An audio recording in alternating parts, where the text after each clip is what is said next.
Jemaat yang dikasihi Kristus, Shalom. Tinggallah bersama-sama dengan kami. Kekalutan pasca kematian Kristus, ketidakpastian untuk memahami keadaan yang sedang terjadi, kebingungan untuk mengatakan apa terhadap kematian Kristus, meliputi seluruh para murid. Ketika berhadapan dengan Petrus, berhadapan dengan Maria Magdalena, berhadapan dengan Thomas, dan saat hari ini berhadapan dengan kedua murid dalam perjalanan ke Emmaus, ada benang merah yang terhubung di antara mereka, bahwa kepedihan dan kesedihan itu benar-benar telah menutup mata hati dan mata iman mereka. Persoalan hidup yang berat, kebingungan menyelesaikan setiap persoalan demi persoalan dalam keberadaan kita, rasa-rasanya kegelapan yang sedang kita alami dalam kehidupan bersama kita hari ini. Ketidakpastian negara ini dalam mengelola seluruh keuangan negara, ketidakpastian setiap hal yang dikerjakan dalam kehidupan bersama, membawa kebingungan tersendiri bagi kehidupan kita, bahkan kehidupan perekonomian yang sedang tidak baik-baik saja. Minggu ini beberapa televisi, baik yang berskala nasional maupun berskala internasional, telah menghentikan dan melakukan PHK ratusan orang terhadap karyawan mereka. Artinya, ada sesuatu yang sedang terjadi dalam seluruh komunitas negara ini dalam merespon keadaan yang ada. Bapak, Ibu, dan saudara-saudara yang terkasih dalam Kristus, persoalan dalam kehidupan rumah tangga kita, dalam relasi kita satu dengan yang lain, rasa-rasanya juga sedang mengalami kekalutan yang kita tidak tahu kapan setiap persoalan itu akan selesai.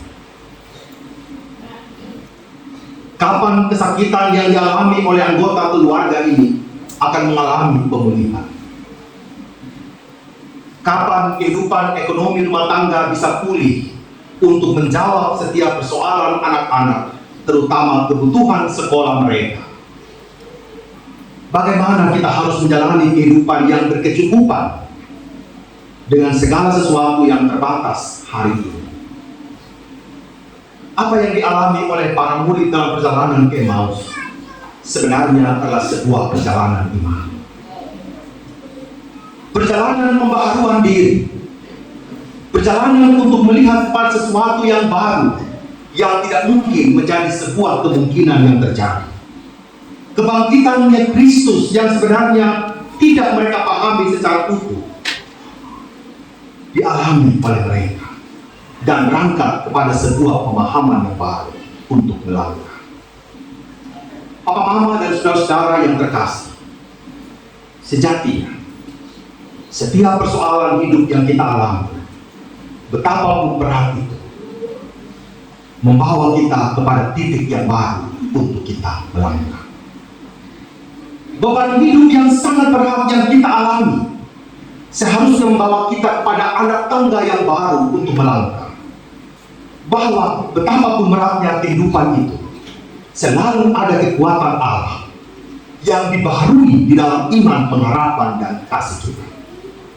Beban hidup yang kita alami dalam hidup ini tidak membuat kita mundur dari hadapan Allah, mundur dari komunitas yang sedang kita kerjakan, apapun itu yang memindahkan kebenaran itu dari hidup ini.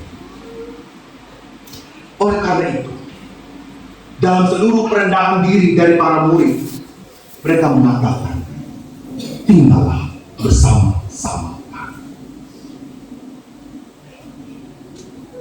Bapak, Mama, pernyataan dari kedua murid ini seharusnya juga menjadi pernyataan iman dari kita.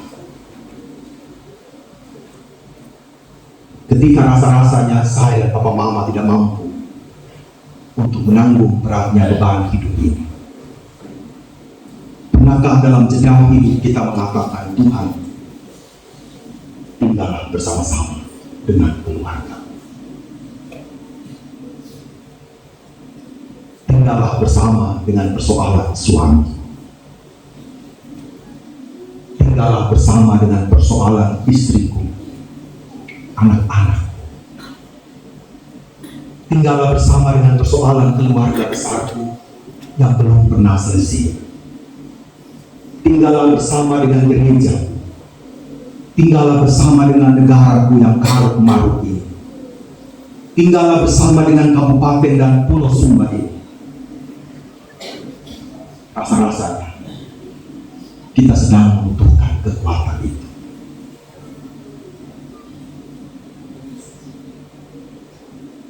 Oleh karena itu, apa yang mau dikatakan dengan pernyataan ini? Yang pertama, di dalam tinggal bersama dengan Tuhan, ada pengalaman yang sedang kita bagikan dengan Tuhan. Bapak Ibu,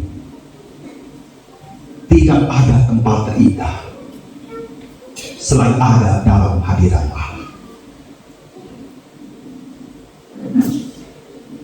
Banyak orang yang mencari tempat kenyamanan,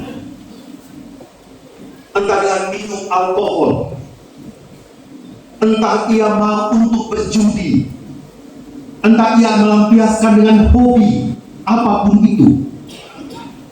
Kita berharap kita menemukan tempat ternyaman. Tetapi rasa-rasanya tidak ada tempat yang ternyaman dan yang menjawab seluruh persoalan iman kita selain tinggal bersama dengan Tuhan.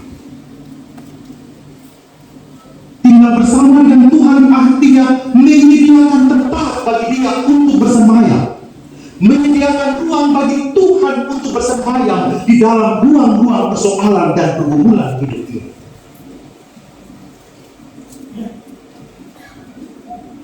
Kalau kita meminta orang tinggal bersama dengan kita, entah itu tamu, entah itu sahabat, entah itu saudara kita yang tinggal di rumah kita, tentu kita menyediakan tempat bagi dia. Kita menyediakan makanan dan minuman bagi dia.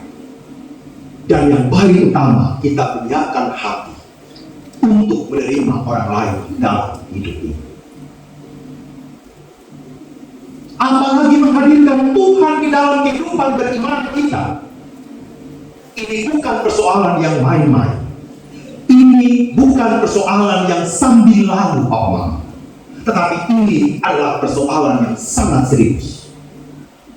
Pertanyaannya adalah, apakah saya dan Papa Mama, majelis jemaat, teman-teman pelayan musik gereja, kantoria, pelayan LCD Koster, jemaat, komisi perangkat, bahkan kita semua yang hadir hari ini, baik sebagai jemaat maupun tamu yang hadir dalam kebaktian hari ini, adakah Tuhan di hati kita? Itu pertanyaan. Mamanya jangan-jangan ada kebaktian yang bikin sebelum kasih mati kompor, ya kan? Ya toh? Pulang ini saya mau makan apa Pak Pendeta? Ini berkecap. Ada pikiran kita. Tetapi firman Tuhan hari ini mengatakan, kalau Bapak Mama minta Tuhan tinggal dalam hidup ini, berarti sediakan tempat untuk Tuhan. Setuju Bapak Mama? Sediakan tempat untuk Tuhan. Kalau mau menikah, sediakan tempat untuk orang yang kita nikah, bukan mantan. Betul tidak Bapak? Ya kan?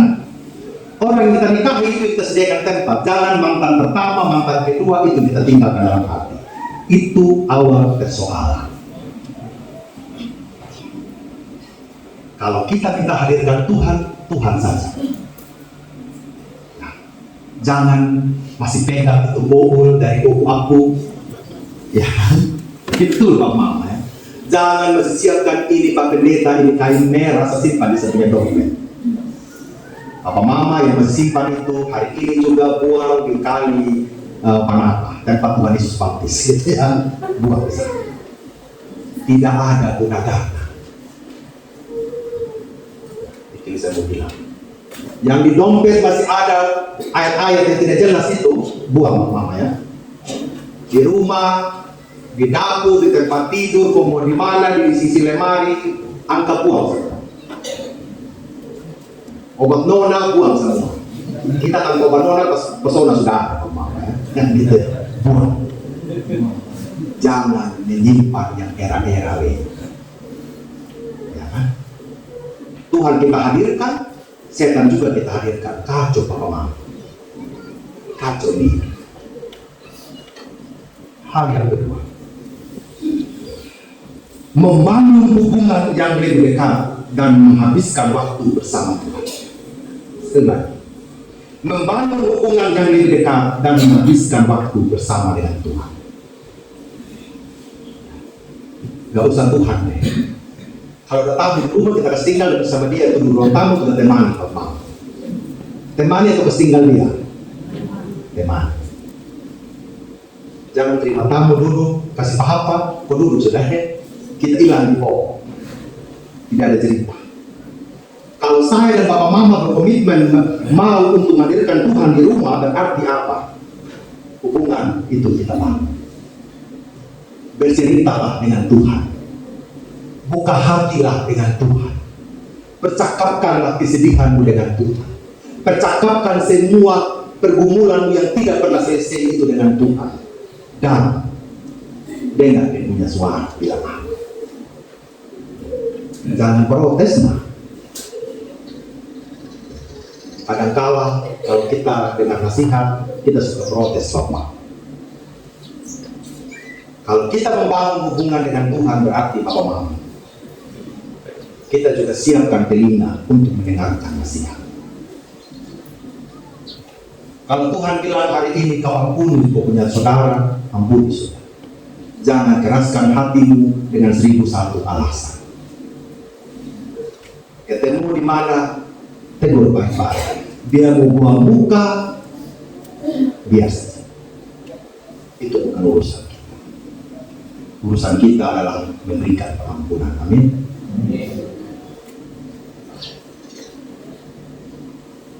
Tidak ada yang lain.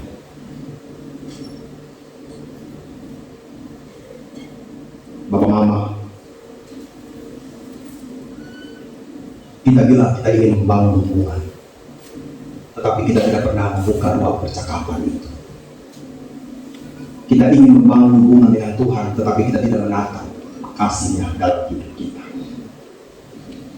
Yang ketiga, tinggal bersama artinya menemukan rasa memiliki sebagai sebuah komunitas. Menemukan rasa memiliki sebagai sebuah komunitas. Komunitas Kristen adalah komunitas untuk saling menjumpai.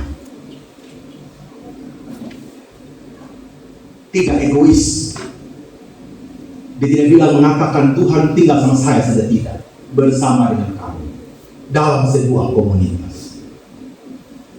Bapak Mama, apa yang PKS Malubara ini bangun? Komisi Bapak, Komisi Perempuan, Komisi Pembangunan Anak, Remaja, Pemuda, Muda. Supaya kita semua mau berjumpa dengan Tuhan. Gereja ini harus berjumpa dengan Tuhan. Bapak Ibu tamu di gereja masing-masing harus berjumpa dengan Tuhan. Sebagai sebuah komunitas. Bahwa Kristus merangkul semua komunitas ini menjadi satu persekutuan. Ingat dalam doanya Yohanes, supaya dunia ini menjadi satu, oikumene, satu rumah. Artinya apa Bapak Mama? Dalam kegalutan hidup, dalam penderitaan hidup, kita sedang membangun sebuah persekutuan untuk saling menopang satu dengan yang lain. Hari ini, 2-3 minggu ini, kita menyaksikan saudara-saudara kita, kaum Bapak makin hari ini makin banyak. Saya bukan mau memuji kaum Bapak, tidak ada Bapak. Tapi kita perlu mengapresiasi hal baik itu terjadi di jemaat Bapak. Itu yang saya mau bilang. Bahwa setiap orang menemukan Kristus di dalam pelayanan ini. Komisi musik gereja menemukan Kristus di dalam pelayanan ini. Majelis jemaat menemukan Kristus, koster menemukan Kristus. Saya sebagai pendeta, kita vikaris menemukan Kristus dalam pelayanan. Kita tidak menemukan hal-hal yang lain, entah itu ketenaran, supaya kita terkenal, supaya kita diakui, rasanya itu tidak ada. Kita temukan adalah Tuhan yang bertahta dalam seluruh kehidupan pribadi dan komunitas kita. Mari kita membuat ruang dalam hidup ini untuk menghadirkan Tuhan. Amin.